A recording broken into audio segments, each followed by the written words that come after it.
Olá, pessoal, boa noite. Eu espero que esteja tudo bem com vocês. Eu sou a professora Kelly Campelo e nós estamos iniciando mais uma aula de História aqui pelo canal Educação. Então, desejo que todos vocês sejam bem-vindos e bem-vindas a mais uma aula, a mais uma discussão. Então, você que está aqui assistindo a nossa aula através do nosso canal no YouTube, manda aqui um oi para mim. Quero saber se vocês estão aqui. A galera que está assistindo a nossa aula aí na sua cidade, através do kit do canal Educação, apareçam aqui no nosso bate-papo. Eu sempre falo, né, gente, da importância de vocês estarem aqui conectados, respondendo os exercícios, aproveitando para tirar a sua dúvida.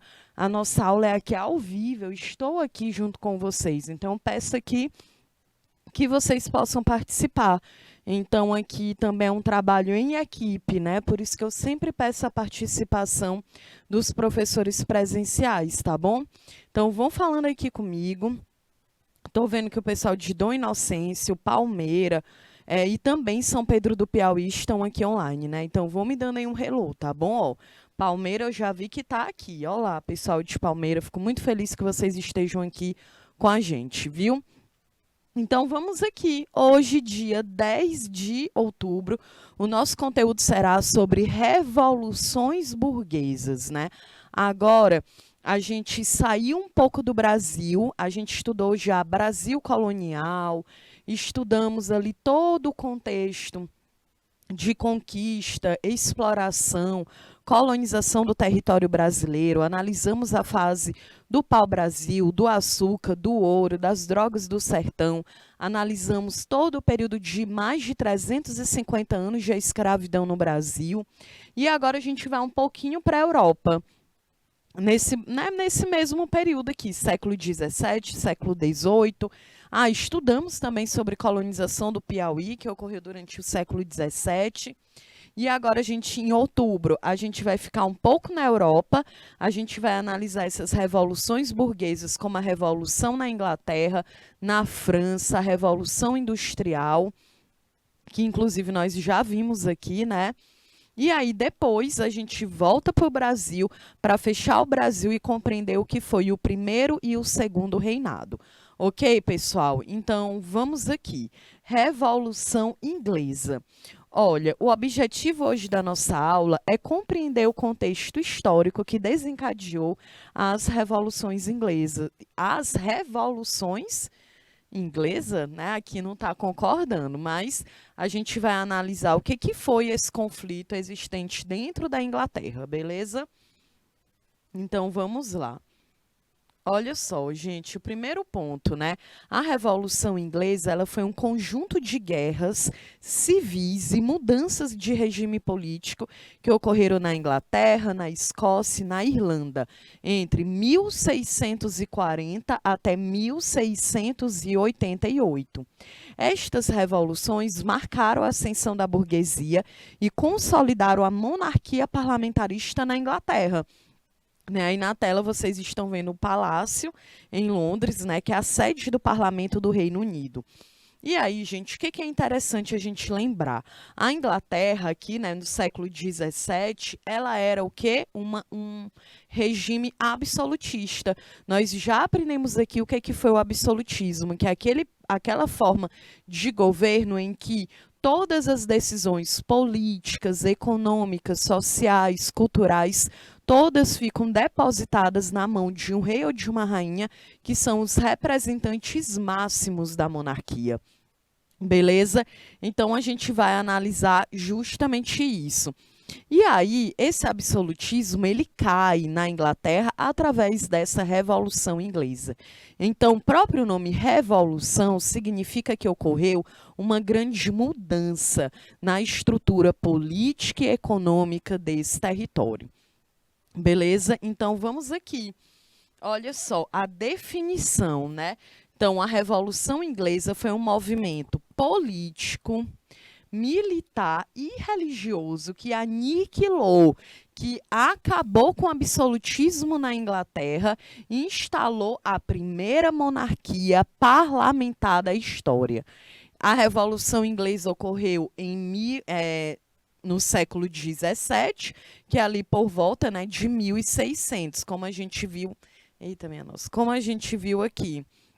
1640, entre, né, 1640 até 1688. E as causas, gente, atritos entre os reis absolutistas, que era o da dinastia Stuart, e o parlamento. E também tem as questões religiosas. Então, aqui é um resuminho do que foi a Revolução Inglesa. E olha só, foi um movimento político, militar e também religioso, né? Tem essas três características em que o objetivo era acabar com o absolutismo na Inglaterra. Nós estudamos aí com o absolutismo, a gente viu como que ele é uma política que ele exclui a participação do povo de uma forma geral. Então, ninguém na Inglaterra conseguia participar das decisões políticas. É por isso que gerava tanta revolta e o povo começa a se organizar. Ok, pessoal de Palmeira? Então, olha aqui, gente. A Revolução Inglesa, ela geralmente é dividida em 4 fases. A primeira fase é a Revolução Puritana, ou a Guerra Civil, como ela ficou conhecida, que foi de 1640 até 1649. Lembrando que eu gosto de colocar aqui as datas, não para que vocês fiquem decorando data, mas para que vocês consigam se situar, tá bom? Bom, então a segunda foi o quê? A República, a segunda fase ficou conhecida como a República de Oliver Cromwell, de 1649 até 1658. A terceira fase é a restauração da dinastia Stuart. E a quarta fase, que é a Revolução Gloriosa, que de fato foi quando encerrou o reinado de Jaime II e instituiu uma monarquia parlamentarista. E aí, como duas revoluções, tanto a puritana como a gloriosa, aconteceram no curto espaço de tempo, esta fase também é chamada de revoluções inglesas, né, gente? Porque olha só, é uma revolução, começa lá em 1640, né, a puritana, e vai ali. A gente diz que, na verdade, essa guerra, esse conflito, durou uns 40 anos, né? Então, são muitos acontecimentos aqui que estão envolvidos. Por isso que mesmo o nome são revoluções inglesas, né? Porque elas tiveram as suas fases, como vocês estão vendo aí na tela. E olha, gente, essas revoluções tiveram como objetivos limitar o poder do rei através do parlamento e garantir a liberdade religiosa para os anglicanos e impedir a restauração do catolicismo na Inglaterra. Lembra que a gente estudou sobre a religião anglicana, ainda lá no século XVI, quando o rei Henrique VIII ele rompe com a Igreja Católica e ele estabelece a religião anglicana, né? A gente estudou isso quando nós vimos reformas protestantes. Bom, então vamos aqui iniciar a primeira fase da Revolução Inglesa, que é a Revolução Puritana ou Guerra Civil, como ela ficou conhecida. Bom, gente, então durante o reinado de Charles I, houve uma disputa acirrada pelo poder entre o rei e o parlamento, né? O monarca, ele julgava que somente o rei deveria dirigir a nação. Então, por isso mesmo que era um governo absolutista, porque era concentrado nas mãos do Charles I as decisões políticas, econômicas, sociais, culturais e até mesmo religiosas da Inglaterra. Então, isso é a prova de que o povo, de uma forma geral, acabava não participando das decisões políticas do país, né? Então, ele acreditava que somente ele é que deveria administrar e dirigir esta nação. Então, ele acabava dispensando a ajuda das câmaras parlamentares, né? Então, devido a esta briga, o rei Charles I, ele dissolveu o parlamento 3 vezes em 4 anos de reinado.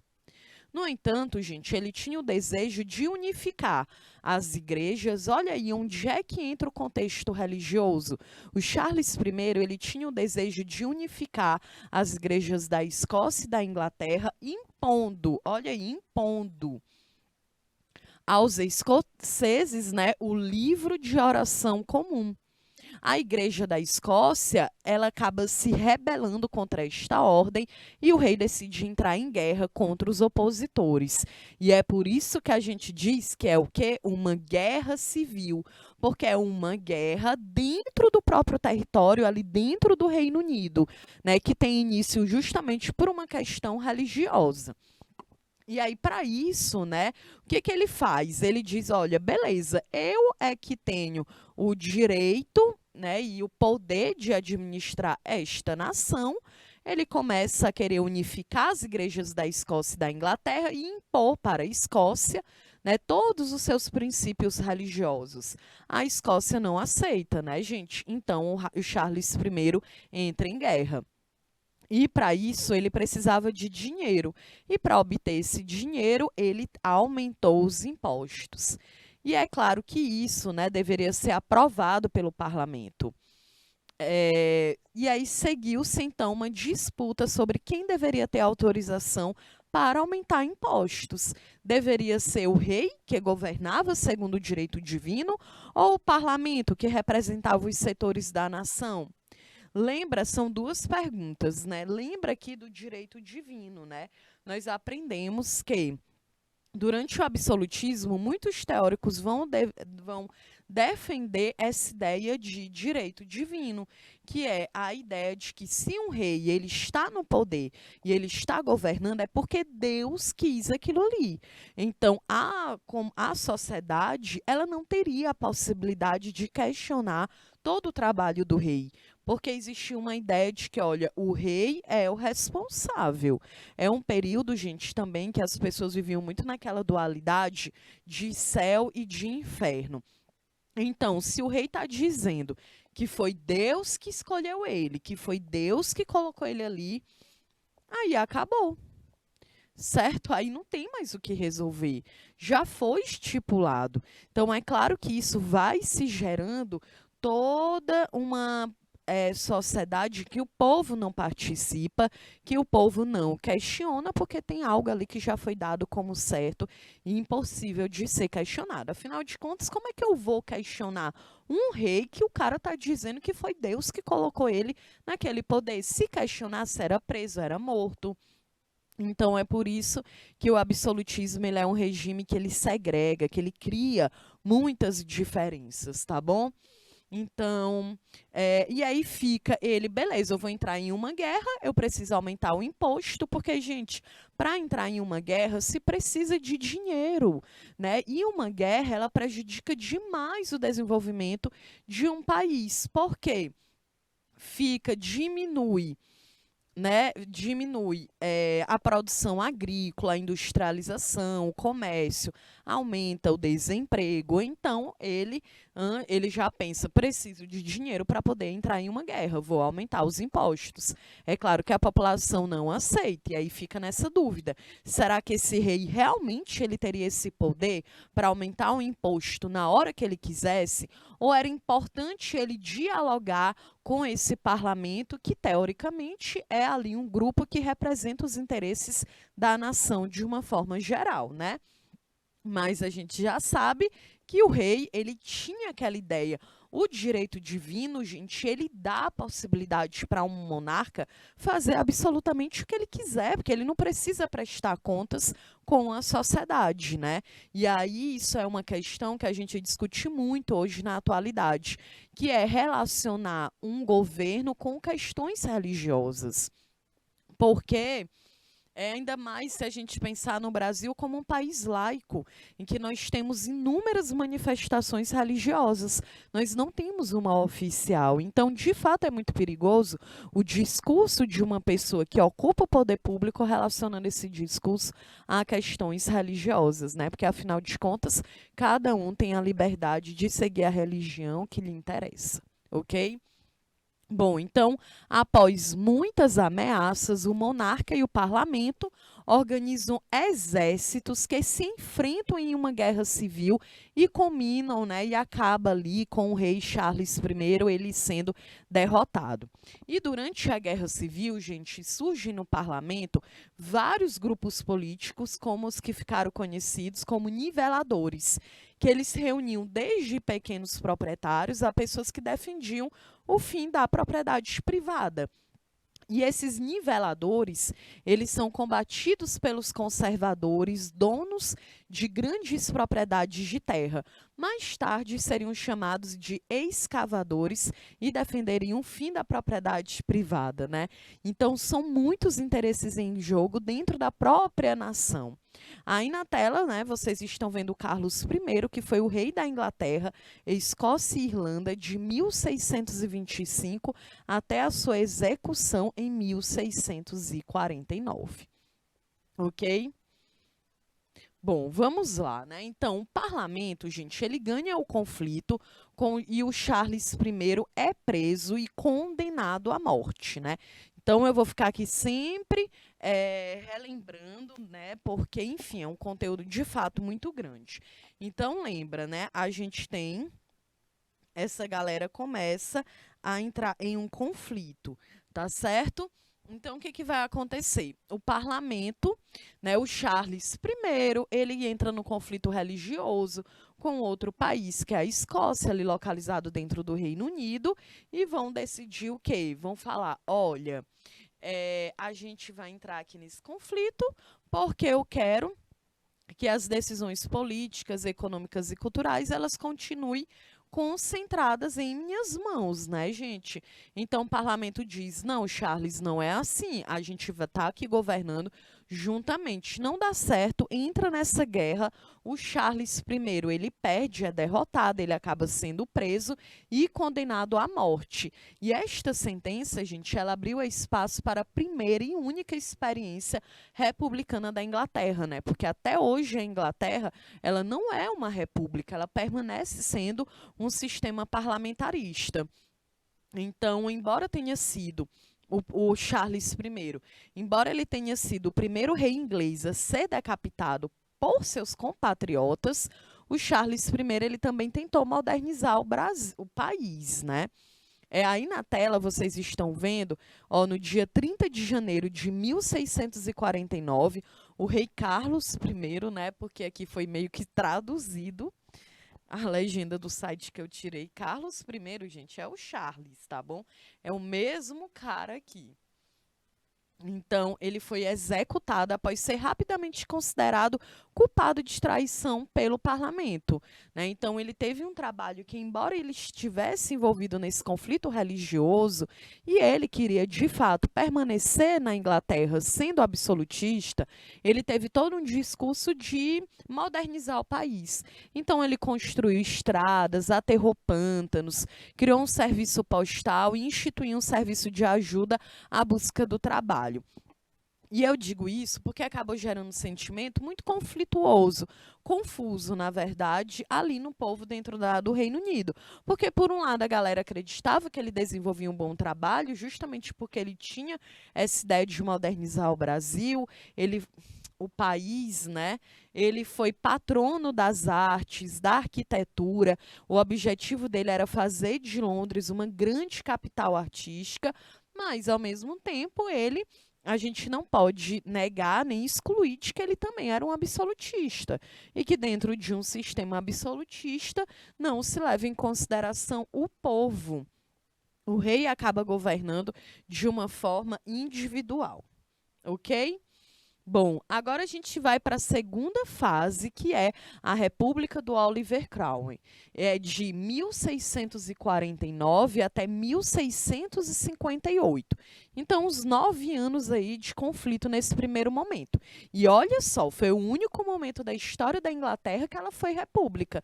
Foi apenas durante esses 9 anos. A gente tem aqui as medidas políticas. Era um governo apoiado pela burguesia puritana, que eram calvinistas. A gente também estudou o calvinismo lá na Reforma Protestante do século XVI, a gente viu que os calvinistas, eles tinham, em relação ao trabalho, uma posição completamente diferente da Igreja Católica.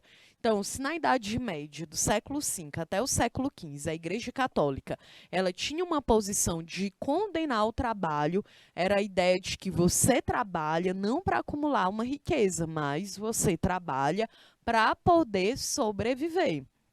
Né, era vista a ideia da riqueza como um pecado acumular o lucro, né? Por isso que a igreja ela incentivava muito a servidão, que é aquela ideia de que eu trabalho, eu ainda pago muitos impostos dentro do feudo, e aí, gente, é uma questão da exploração desses trabalhadores, né?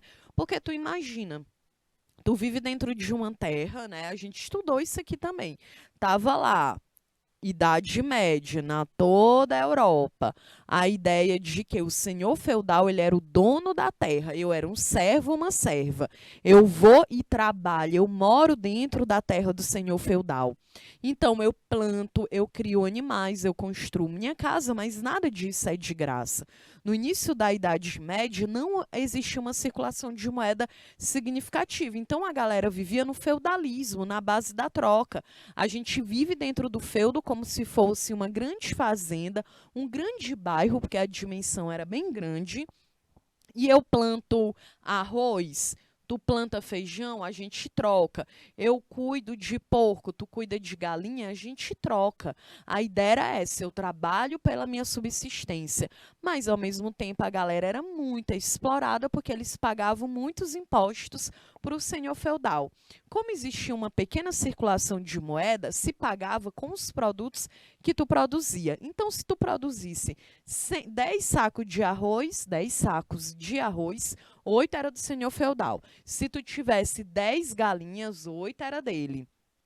E aí tu pagava pela madeira que tu construía tua casa, pela palha que tu construía tua casa, pela enxada, pelo prego, tudo era pago, gente. E a Igreja Católica ela incentivava muito aquilo, né? Porque ela ia dizer, olha, por que que tu vai querer sair de dentro do feudo? Isso era um momento ali de muitas invasões, né? Lembra da galera dos vikings?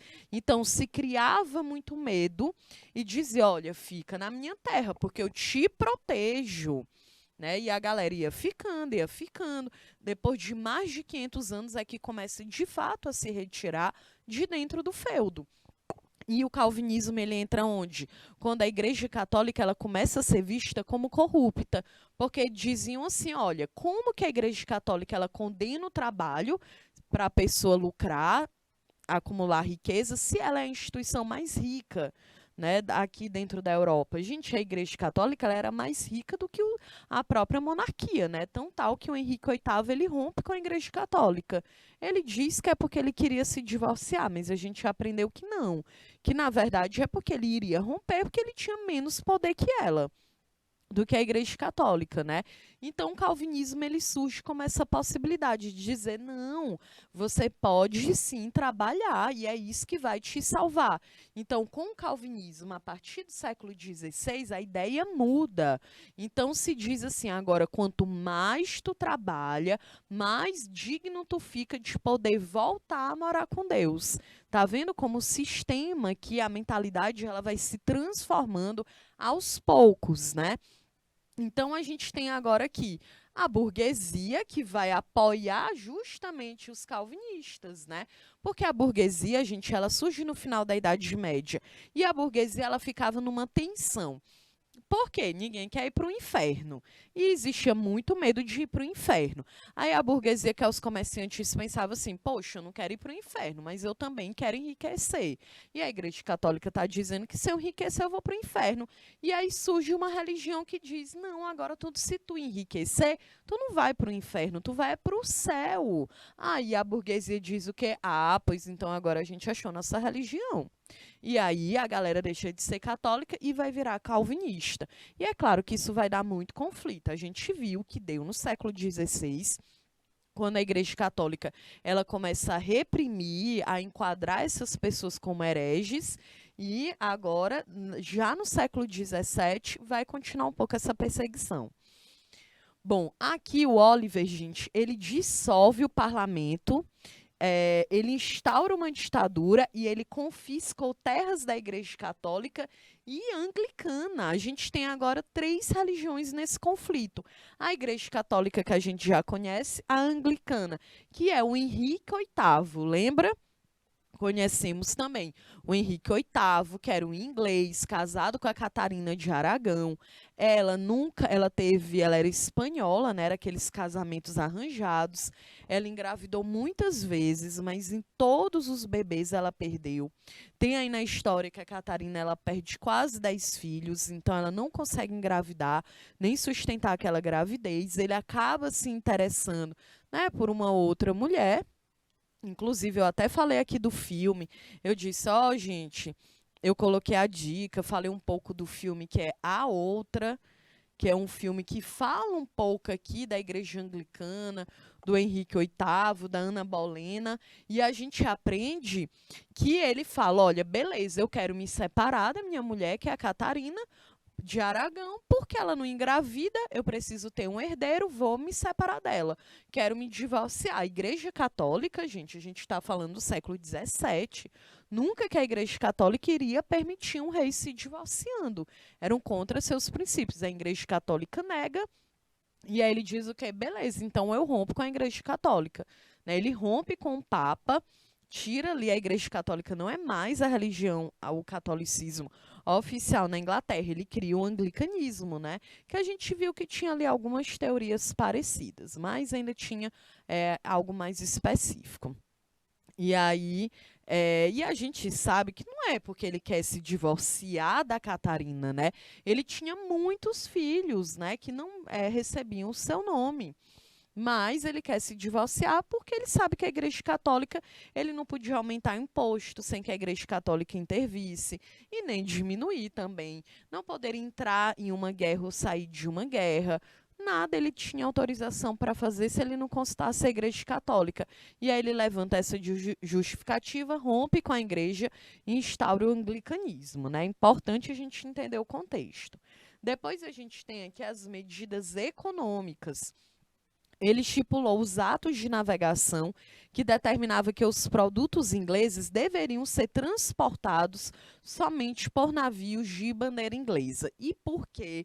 O que é o ato de navegação? Gente, sabe aquelas histórias de pirata, né, que tem os filmes da Disney, que tem todo aquele imaginário do pirata, o cara que tá sempre no oceano, nos mares, invadindo o território, fazendo saqueamento. Saqueamento não, né? Acho que essa palavra não existe. Fazendo saques, né?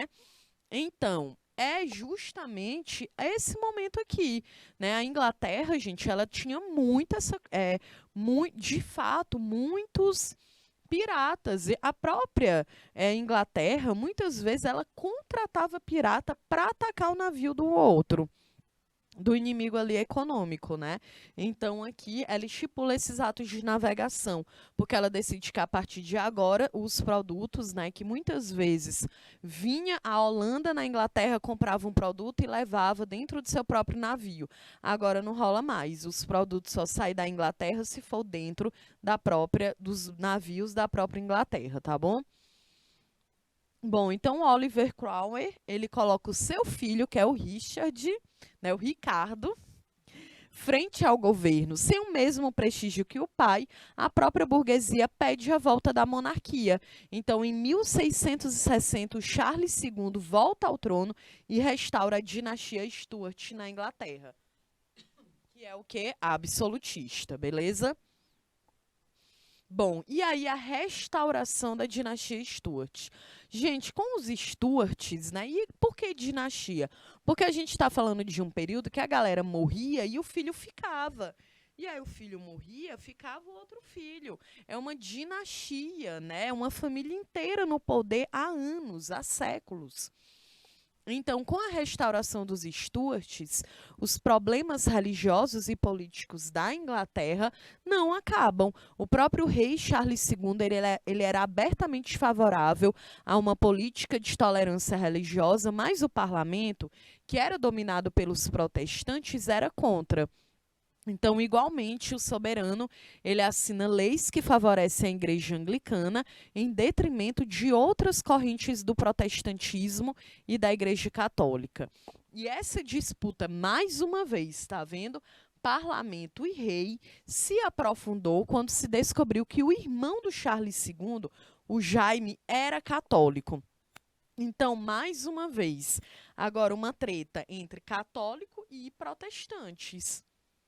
E isso fez surgir duas vertentes políticas que existem até hoje na política britânica, que são os Whigs, que desejavam excluir o Jaime da linha de sucessão ao trono, porque descobriram que ele era católico, e o Tory, que não queriam excluir o Jaime da linha de sucessão ao trono. E, naturalmente, gente, o rei Charles II ele se alinhou aos Tories, né, desencadeando uma perseguição aos Whigs. Como não teve filhos com a sua esposa, e o Jaime o sucederia, as sobrinhas tiveram que ser criadas como protestantes. Olha que vê como é aqui um conflito muito religioso, né? A própria família se dissolvia porque não se misturava. Se tu é católico, ok. Se eu sou protestante, ok. Não, a gente não se mistura e a gente briga para colocar uma mesma religião, né? Agora vamos aqui para a terceira fase da Revolução, que é a Revolução Gloriosa. Terceira, acho que já é a gloriosa, é a última, que é a anterior, é a restauração da dinastia, né? Então, Revolução Gloriosa, lá em 1688, agora a gente chega ao fim desse conflito de fato, e a Revolução Gloriosa, gente, ela foi uma revolução sem sangue ou conflitos, em que encerrou um período de de outras pequenas revoluções na Inglaterra, né, iniciado lá com a Revolução Puritana, a primeira fase. E aí, para entendê-la, a gente precisa lembrar que a religião e a política estavam extremamente ligados, né? Porque, como a gente viu, quando se chegava ao poder, era muito levado em consideração se era o católico ou se eram os protestantes. Por isso que eles acabavam entrando nesse conflito, né? E aí lembra que, né, a própria família ela se dissolve, porque um era católico e o outro não. Então, a crença do indivíduo determinava a sua posição política. E por isso era tão importante definir qual seria a religião do soberano. Então, por isso eu vou voltar aqui para tu entender por que que se gera esse conflito aqui. Porque olha só, a gente tem os Stuarts, né, que era essa dinastia absolutista que volta para o poder, né? Então, só que uma galera, no caso aqui a disputa entre o parlamento e o rei, né? Porque o parlamento, ele era protestante, né? E o rei, ele era católico. Então o rei mais uma vez aí o parlamento, não, então beleza, a gente não tem como entrar em um conflito, não tem como a gente resolver. Por isso, gente, que era muito importante que a crença do rei, ela fosse logo definida, porque assim se o rei dissesse, sou católico, todo mundo virava católico. Não, sou protestante, todo mundo virava protestante, entendeu? Então, era um período muito marcado por essa tensão religiosa entre católicos e protestantes, e a Revolução Gloriosa ela acabou colocando fim ao absolutismo na Inglaterra. Olha, então nós temos aqui os conflitos políticos, né? Um resuminho. Os conflitos políticos entre protestantes e católicos durante o reinado de Jaime II, que ele era absolutista. Em 1688, Guilherme de Orange, com o apoio de tropas holandesas, invadiu a Inglaterra e derrubou o trono britânico, que era quem estava no poder, era o rei Jaime II. Derrubada do absolutismo inglês, né? E aí, agora sim, a gente tem o Jaime II, que ele cai. Lembra que ó, o Jaime II, ele era o quê? Católico, beleza? Então, o Jaime II, ele cai do poder e aí foi substituído por uma monarquia parlamentar constitucional.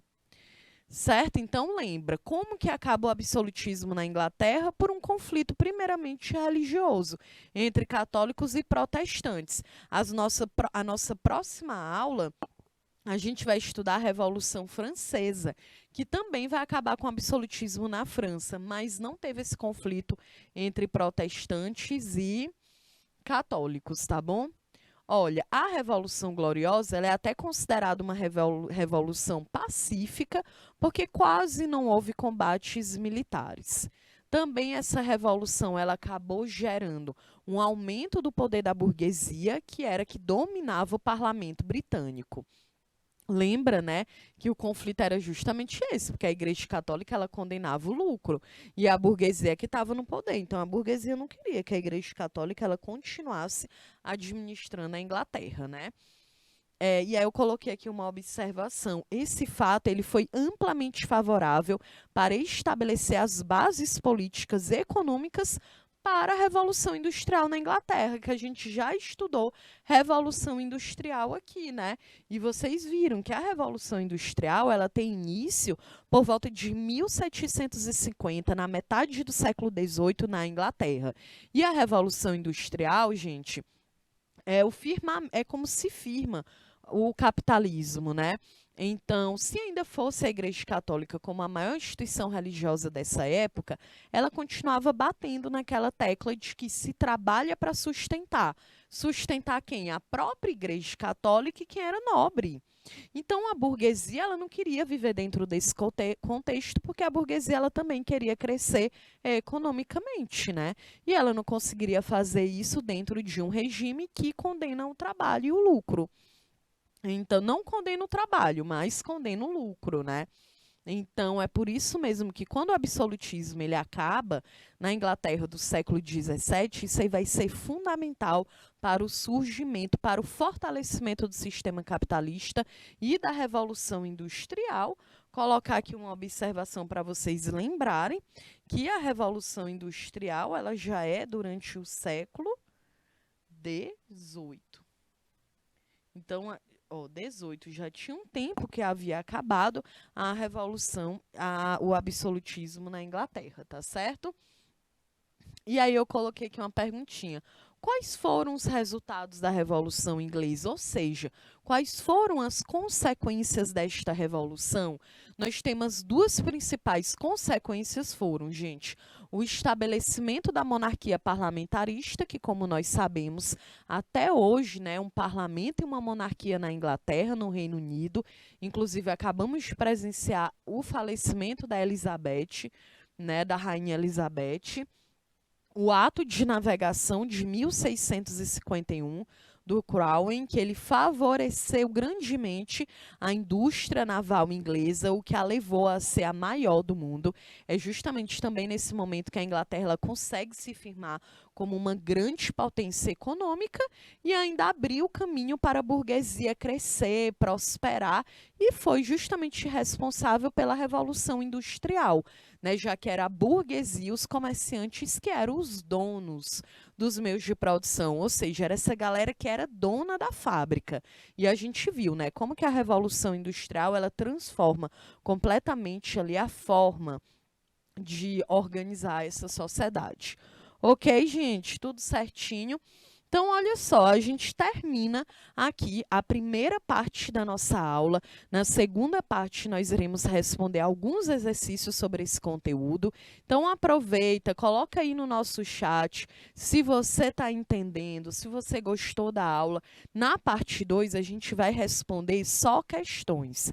Então, eu quero muito que vocês participem aqui, porque também é uma forma da gente saber se vocês estão entendendo, se vocês de fato estão compreendendo, estão conseguindo responder os exercícios, tá bom? Então, vou contar aqui com o pessoal de Dom Inocêncio, Palmeiras, São Pedro do Piauí, para que a gente possa responder esses exercícios, ok? Então, fica aí, porque daqui a 3 minutinhos eu estou de volta para a gente continuar o nosso exercício aqui sobre Revolução Inglesa.